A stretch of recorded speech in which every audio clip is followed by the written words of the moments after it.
Goku farted in this episode. I'm not kidding.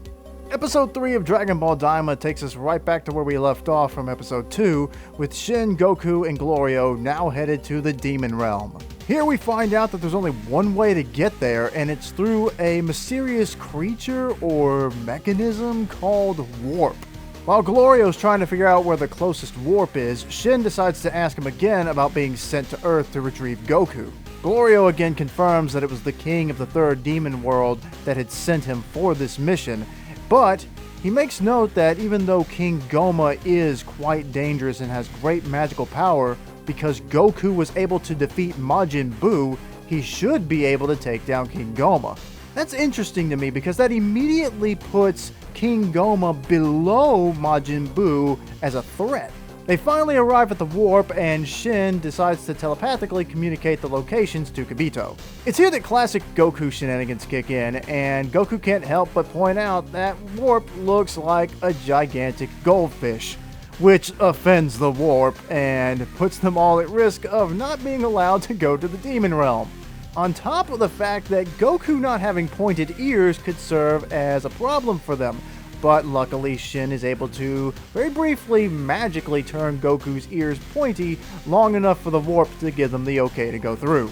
Unfortunately for them, Shin forgot to send the coordinates to Kibito because of Goku almost getting them in trouble, and they end up being teleported to the Demon Realm without Kibito getting that information. Shin's of course freaking out because without the pin number, the warp's not going to let Kibito and the rest of the gang in, but Goku's just kind of like, don't worry about it, everything will work out in the end. But they don't really have time to reflect on whether that's true or not because it seems that the process of warping is quite brutal.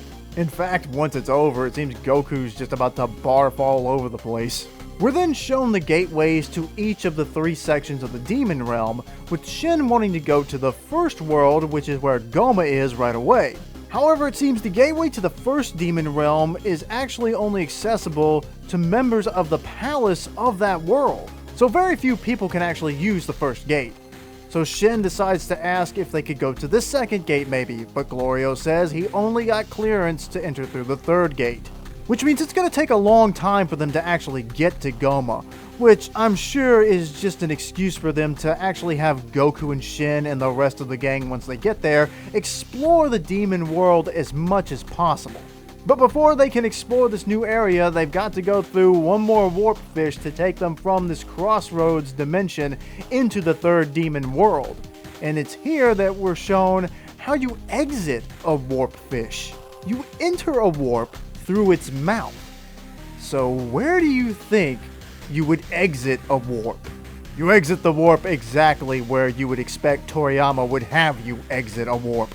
Anyway, we're done with the warps now. We are finally actually in the third demon world, and Goku is quite surprised by what he sees. Now to me, the demon world was giving me strong Dragon Quest vibes, especially with that shot of the dragon flying by all those floating mountains. Then the gang comes across a gigantic hole in the ground that has a magical light seal across it.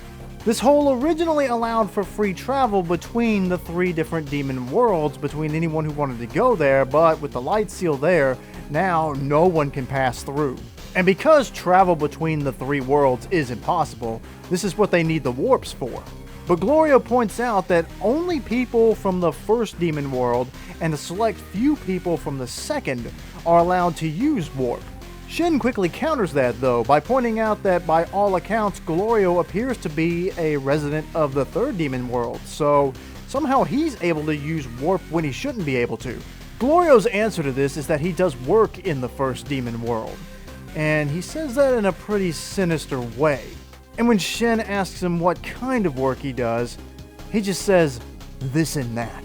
They're doing a good job of keeping Glorio mysterious. He's not being very honest and upfront with the Supreme Kai of all people, and even though he's come to the Earth to retrieve the main hero of Dragon Ball, Goku, to do him a favor, he's not really coming across as a trustworthy guy. Then suddenly Glorio flies right by a gigantic statue of Dabra, which is interesting because we really don't know all that much about Dabra's history as the king of the demon realm. I mean, besides the fact that it's for Dabra, this is like a Mr. Satan statue of all things, doing the big peace sign pose for everybody. I mean, maybe this guy was a hero down there. I don't know why they would show this statue unless maybe we'll get more backstory on Dabra later. I really hope we do. Then Shin and Goku talk a little bit about how the demon realm isn't all that different from Earth, and Goku convinces Glorio to land the ship so he can breathe in some fresh demon realm air. It's here that Goku discovers that the air in this world is actually pretty thick. It doesn't smell all that great, and it makes it harder for him to move his body around. In fact, it's not long after they land that a group of bandits decide to ambush them, and they hurl a bunch of arrows at them, but the air makes it so hard to fire the arrows that they look like they're moving in slow motion, and Goku just kind of easily dodges them all. But before Goku can even really do anything, Glorio rushes towards the bandits. He doesn't seem to have much trouble moving in this world. He pulls out his laser pistol, shoots the boulders in front of them, and all the bandits run away. I think this scene was there just to give Glorio a little bit of action and to further establish that Goku still hasn't quite gotten used to this kid body yet, and the air in the demon realm is going to make things even harder for him.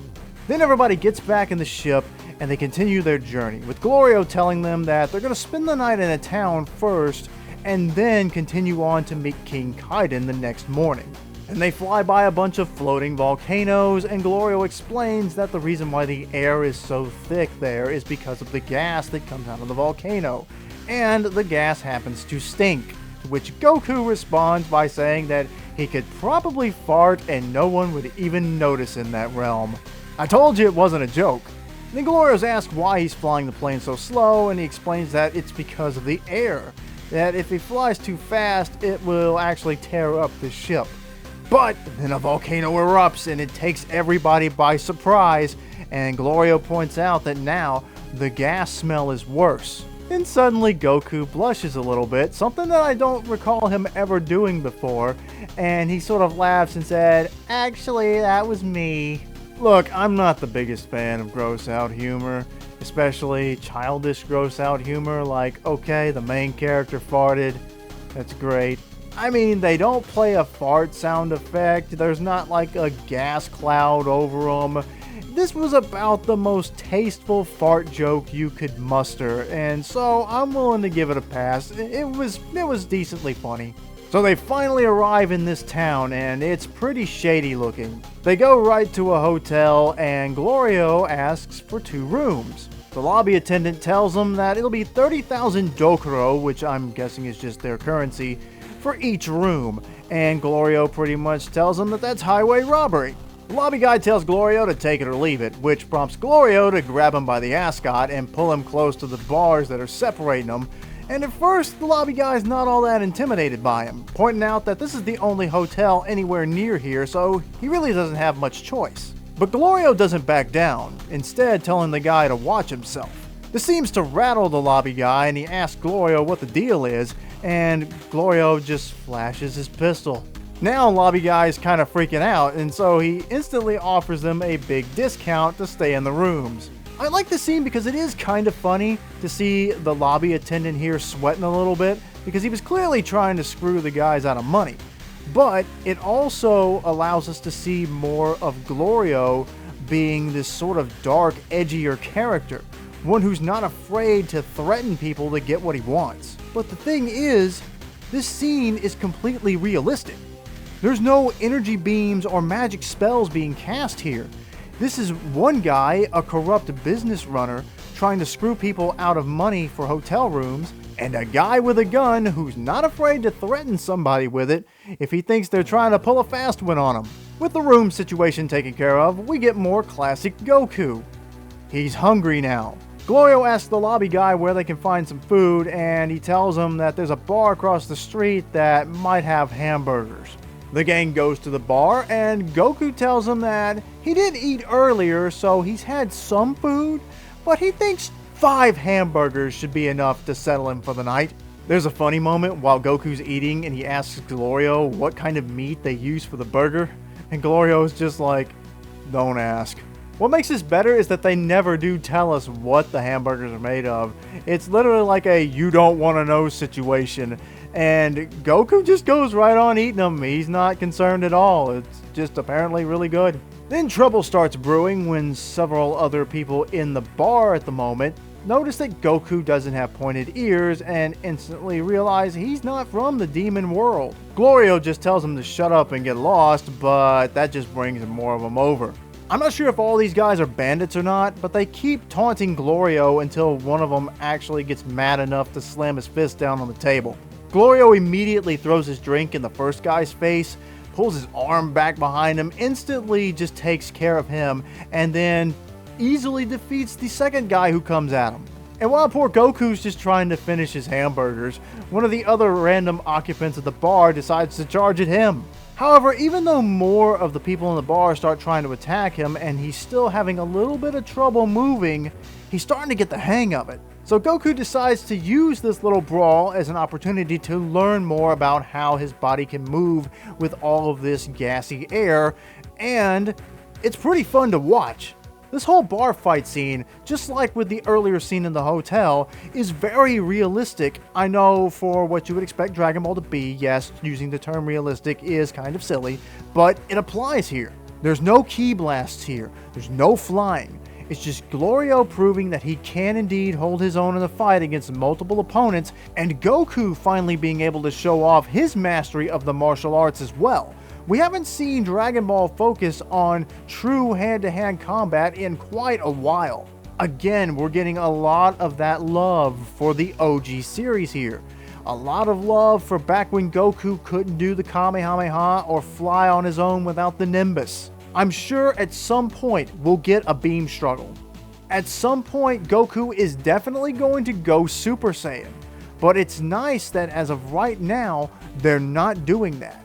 Maybe we'll get a nice, good build to when those finally get there, but I'm all for them taking their time if we get to see more hand-to-hand combat animated like this. Anyway, once the fight's over and Goku finishes all of his hamburgers, they go back to the hotel and go to sleep. However, two of their attackers decide to get revenge on them through the night, and when they awaken the next morning to finish their journey to go meet the king of the third demon world, they find out that Glorio's ship has been stolen. So now they're stranded. And that's where the episode ends, with them stuck in this town full of people who don't like them, with no way to continue their mission. The next episode is titled Chatty, and this is going to be where I think we're introduced to the little demon girl. And I think the preview is suggesting that we might get a little bit more backstory on the Demon World's Dragon Balls. They didn't really talk about those very much in that early episode. Overall, another episode I really liked. We got to see some very nice animation. None of that stuff that was happening with Dragon Ball Super where the animation looked really, really bad or really, really lazily put together like the Goku vs. Frieza rematch in the Resurrection F arc of Super. From these first 3 episodes so far, it looks like they at least were able to learn that they can't rush production of a Dragon Ball series without it affecting people's perception of that series. But here with Daima, everything looks great. I haven't noticed any animation that looks like they were trying to cut corners or anything like that. I think that the designs, the art style, it's all wonderful so far. This episode really did throw in, I think, some Dragon Quest vibes with the way that the Demon World looks and the way some of the characters are designed. I know that it's both for Dragon Quest and Dragon Ball, it's Akira Toriyama, so there's going to be similarities. But I really felt like the character designs here for these bandits especially, they came across more like Dragon Quest characters to me for some reason. Oh, and because I'm a moron, I forgot to point out that Glorio tells us that Shin is a gleaned. They don't really tell us what a gleaned is, other than the fact that Shin confirms he is one, but it seems like he also may have originally been from the second demon world after all. That's kind of shaking things up for what we really thought that the Supreme Kais all were. So what did you guys think? Did you like this episode? Were there any specific parts of the lore or new information that was presented that really piqued your interest? Let me know in the comments what your favorite part of the episode was. And if you enjoyed this video, please hit that like button and subscribe to my channel. You can also support my channel by becoming a channel member, or you can go over to my Ko-fi page and make a little donation if you want. Thanks for watching this video, I really appreciate it. Now, I'm gonna go convince Plankton from SpongeBob to go steal the secret formula to that demon hamburger, because I just have to know what kind of meat they used to make it.